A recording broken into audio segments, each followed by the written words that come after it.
Não pode me morder. Solta.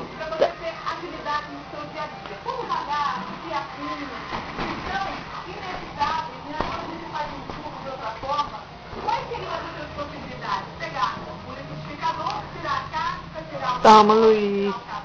Luiz.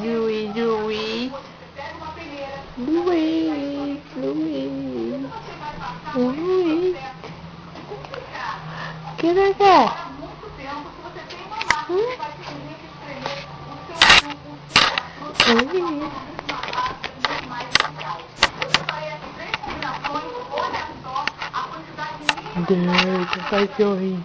Um cachorrinho bonitinho. Olha como eu sou bonitinho, gente.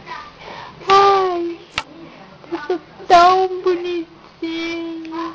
Fico bem quietinho, sabia?